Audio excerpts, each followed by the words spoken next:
The story begins with Jonathan writing a letter to a woman named Mina. In the letter, he says he is desperately short on time. Since he arrived in Transylvania, nothing has been like he had expected. Every door is locked. Due to this, he thinks he's a prisoner at the place he refers to as Castle Dracula. He thinks the Count lives there alone. Suddenly, some ghostly voices call out to him, and Jonathan turns around in worry. Ending his letter, he writes he is concealing it in a package of documents concerning the Count's property purchase. Suddenly, a figure grabs him from behind. After the opening credits, we see Mina writing a letter on a typewriter. She writes about Jonathan and how she's heard nothing from him since he departed for Transylvania. She expects him to be busy. Then her maid, Emily, enters the room to say there is a man at the door with an urgent matter. The next scene has Mina in another room with a man. He apologizes to her that the letter she's looking at has been opened. Reading it, she learns Jonathan is being held prisoner. She asks her visitor what he's going to do about it. He shares that the firm is not legally obliged to assist in situations like this. In her room now, Mina tells Emily she will help Jonathan herself if no one else will. Thus, she packs her luggage for Transylvania, a decision her maid shows concern over. We see her travel there by train before she takes a carriage to arrive at the ominous castle of Count Dracula. As she occupies the gloomy place, a man approaches her with a cane, and she points a pistol at him. He says he's been away from London for 3 years. Although it's been some time, he doesn't remember it being customary for an English lady to greet a gentleman in such a manner. When she lowers the gun, he informs Mina that Transylvania has the largest population of wolves in the world. Plus, he thinks she will need more than her pistol to keep herself safe there. He introduces himself as Professor Van Helsing. Mina tells him her husband is inside the castle, and Van cryptically says there will be no answer at this hour. She could try in the hour of darkness, but he strongly advises against it. So he guides her to a nearby inn, carrying her heavy suitcase.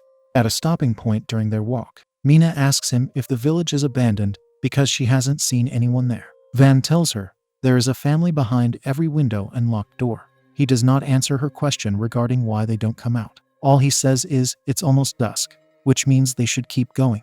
Eventually, the duo occupies the inn, where Van tells his companion he has unfinished business at the castle. He's been pursuing Dracula for 3 years. A few days ago, a girl from the village disappeared on her way home at night. Van does not doubt she was taken to Dracula's castle for a purpose he doesn't know about yet. Mina says her husband is a solicitor, and the Count was interested in buying property in London. This makes Van slam his fist on the table. He says Dracula must be stopped, for he fears the havoc he could create in that city. At this point, Mina is curious to know who Dracula is.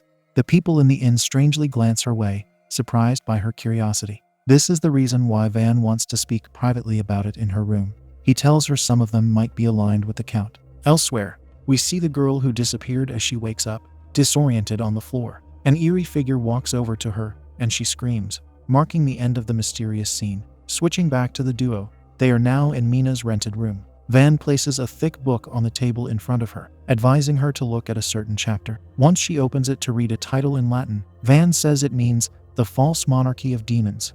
He also says the book is more than 100 years old and lists 69 creatures of the occult. The professor starts by showing Mina an illustration of a creature called a lamia, who fed on the blood of innocents. Of course, Mina cannot believe something like that could exist. She also can't believe that the Count is older than the book she's looking at. Van tells her that during his youth, Dracula encountered a lamia. He fell in love with her, and she bid him to drink his blood. Normally, such an act would destroy a man, yet Dracula willingly drank the blood of the lamia in return. Because of this, he will forever remain in a state between life and lifelessness. So Van flips to the next page in the book to show Mina who Dracula is, a vampire. We shift to the man the film opened with. A woman appears to ask him with a ghostly voice about Mina's identity. Jonathan says she is his wife, who he must get home to. But the ghostly woman says he doesn't need her. All he needs is them forever. After those words, 2 more women appear and reveal their sharp teeth, startling him. Back to the duo, Van gives Mina his journal. She flips to a page with a sketch of a werewolf, asking Van what it is. The professor says it's a local legend of men turning into wolves during a full moon. He simply sketched what was described to him. After everything Mina has learned from him, she becomes determined to find her husband. Van tries to reason with her by saying she has no chance of gaining entry to the castle, and if she did, she would never get out alive. Mina still wants to help Van by beating Dracula. He responds it would be best if she went home, leaving this business to a professional. In the next scene, we observe Jonathan sleeping with the 3 vampire ladies. A man walks in to look at all of them before calling out to the 3 vampires. Now that they are awake, he expresses his fury at their audacity to touch the man. The stranger's words put fear into them. The one named Maria tries to talk to him, but he tells her not to test him further. He wants them to take Jonathan downstairs. Afterward, we see Van in his room, writing in his journal about how he encountered a fascinating young woman, whom he found to be impressive in her accomplishments.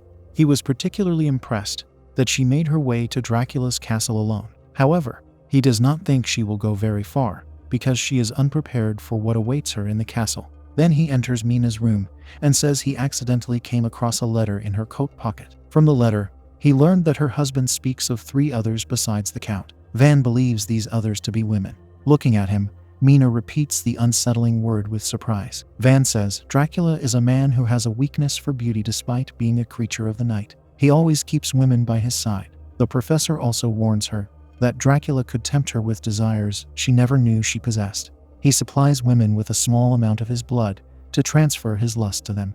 Of course, Mina is curious to know what the women are doing with her husband. Van struggles to answer, but upon completing his jumbled response, Mina asks if he's asking for her help.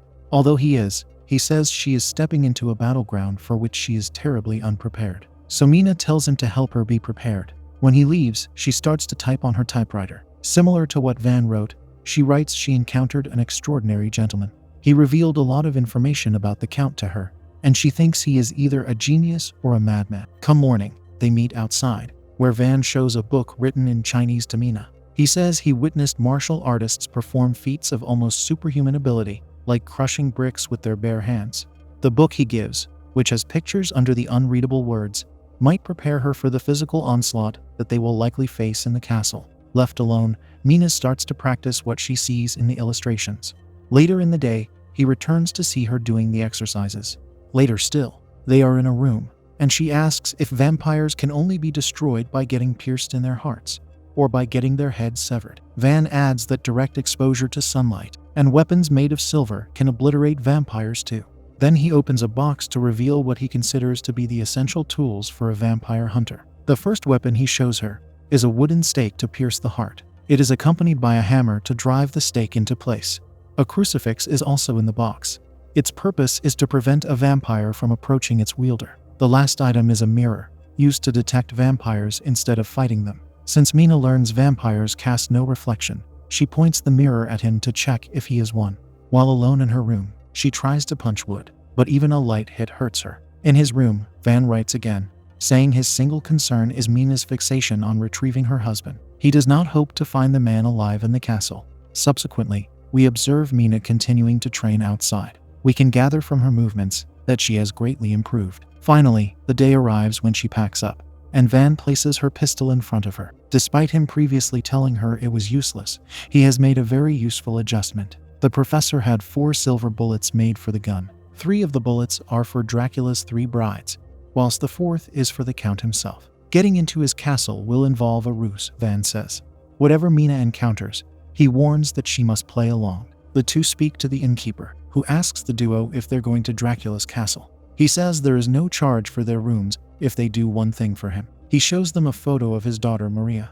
We should recognize her as one of Dracula's current brides. 4 years ago, the innkeeper received a note from the Count to make deliveries of glass bottles to the castle. Unfortunately, he sent Maria to do the delivery and never saw her again. He attempted to search for her, but says the men around there are weak, living in fear of the castle. If the duo finds her, the innkeeper would like for them to bring her back. Mina assures him they will do what they can. Afterward, they are at the castle's front door. Van reminds Mina that whatever happens, she must play along. Once he knocks on the door, a small part of it opens, and a lady looks through. Van introduces himself to her, giving a fake name. He says his carriage lost a wheel, and asks if they could be accommodated for the night. With her ghostly voice, the lady says her master does not allow guests. Van says Mina is his niece, and she gives her real name. Soon the woman closes the small opening, prompting Van to guess she is checking with her master. In a short time, the door opens for the duo to step inside. Maria is the one who shows them in. She tends to Mina in the latter's assigned room, whilst her sister, Ilsa, checks in with Van. Switching to him, Ilsa starts seducing the professor, but he does not give in to it. Eventually, she leaves, and he takes out his vampire hunting items to hide them in the bed. Back to Mina, she lies in a bathtub while her hair is being combed by the third sister Frida. If only there were a mirror for Mina to see herself, she muses out loud. Frida replies that their master doesn't allow mirrors. When Mina asks why, Maria changes the subject, asking their guest which animal she admires most. Mina was hoping to see the gray wolf, saying she knows this region has the largest population of wolves in the world. At this moment, they hear the howling of wolves. Mina says wolves were put to rest in England, a piece of information that shocks Maria because she considers them to be beautiful creatures. Mina remarks, a creature could be beautiful and lethal. Then she makes the mistake of asking Maria if she agrees, addressing her with her name. Maria knows she never stated it. She brings this to Mina's attention, causing her to realize she slipped. Getting out of the bathtub, Mina opens her suitcase. Maria quietly observes a crucifix in there. As Mina holds it, Maria becomes uneasy and is forced to leave the room with Frida. Shifting to Van, he writes in his journal, saying Mina needs to learn the truth of her husband's condition. He thinks no man can survive unscathed for more than 1 week in the company of such women. Afterward, Dracula comes to Maria to tell her that Van is the one he had spoken of. He allows them to do with him what they desire, but they should leave no blood in him. Maria is curious to know what they should do with the girl. Dracula wants her to become one of them, even if they must force it. We return to Mina, who is fast asleep. Alas, the crucifix she holds for protection falls out of her hand. In the meantime, Ilsa re-enters Van's room to ask him if he's resting. The scenes begin to switch back and forth between him and Mina. Frida climbs on top of her, whilst Ilsa continues to seduce the professor. Frida tells the lady to join her, waking her up. Van uses his mirror to detect that Ilsa is a vampire. Once he does, she reveals her sharp teeth in a hostile way, so he holds his crucifix, preventing the vampire from getting to him. Ilsa says her master knows who he is. She also says Van will never defeat him. We watch Mina use her newly acquired martial arts skills to fight her vampire. Ilsa holds Van's arm, squeezing it with her unnatural strength to make him drop the crucifix. As she approaches him, he takes out the wooden stake, impaling Ilsa with it. Then he uses the hammer to drive it deeper into her. He is first to win his battle, but Mina soon joins him in his victory by collecting her pistol and firing a silver bullet into Frida. Following this, Van rushes into her room, where she urges him to find Jonathan. The duo eventually arrives at a coffin, thinking Dracula rests inside. Before he opens it, Van warns Mina that Dracula is more powerful than his brides, even at his weakest. Thus, she readies her pistol. But when Van opens the coffin, they see Jonathan lying inside. Van checks his pulse, saying it's still there, albeit weak. Mina sits with him in worry, yet he can barely speak her name. Van says the poor man was drained of almost all of his blood. He becomes more determined to stop Dracula. However, Mina opposes his resolve by asking what they are to do with her husband. Van's priority is to destroy Dracula. He also informs her he never expected to find Jonathan alive. That is why he never made a plan to rescue him. Mina becomes offended, realizing he had her accompany him for his mission, not for hers. She tells him he asked for her help, and now she's begging him for his. This gets the professor to change his mind about leaving Jonathan in this horrific state. The next scene shows Van nursing the fragile condition of poor Jonathan. Van injects Jonathan with a certain substance, before telling Mina it's best not to disturb him. He apologizes to her for risking her life by using her as bait to get to Dracula. Changing the topic to Van's wife, Mina asks if she passed away. She is alive, he responds, but she's no longer the woman he married. Later, the duo drinks together at the inn, where Mina is curious to learn why Van pursues Dracula. The professor thinks it's self-evident, saying Dracula is pure evil. Destroying him is the single mission in Van's life. With that information, Mina now wants to hear more about his wife. He starts by saying they were on a research trip in Bucharest. There, he heard rumors of a strange sickness with no known treatment or cure. Its victims became pale and suffered a loss of blood for no visible reason. They continued to grow weaker until their heart could no longer keep beating. He eventually learned it was the work of the Count. As a man of science, it was nearly impossible for him to acknowledge what he witnessed. His wife's illness is not physical, it is mental. Due to her having experienced such shocking events, her mind ceased to function. This is why Van was reluctant to involve Mina in all of this. However, she was involved from the moment she received the letter from Jonathan. When Van leaves to check on the man, the innkeeper takes his place to ask Mina if she saw his daughter at the castle, and she tells him she did. Afterward, Mina enters the room where Jonathan lies. Van gives her the great news that her husband has improved. This puts a smile on her. Jonathan says he cannot believe she came to Transylvania to find him. It was like a terrible dream he couldn't wake up from. He also says he could not stop the vampires, and they had a strange power over him. His wife shares the news that they stopped 2 of them. Shifting to Van in her room, he looks at her typewritten page, delightfully discovering the compliment she wrote about him.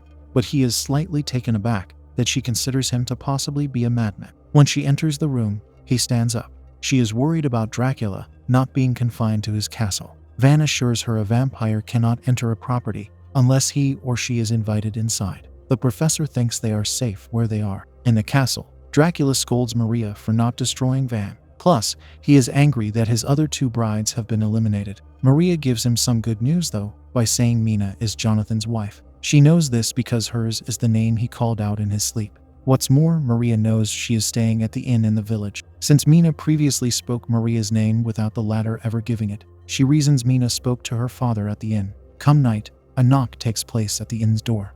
A lady starts talking behind it, and the innkeeper thinks it's his daughter. As Mina sleeps, the sky outside her window turns red. Meanwhile, her friend goes downstairs to find the innkeeper lifeless, along with his worker. Soon enough, Dracula materializes behind Mina's window, hypnotizing her to open it. Thus, she sits up rather quickly to see him. Soon Van re-enters his room and sees Maria there. She has bitten Jonathan's neck to his possible demise. They know who Van is, she says with her ghostly voice.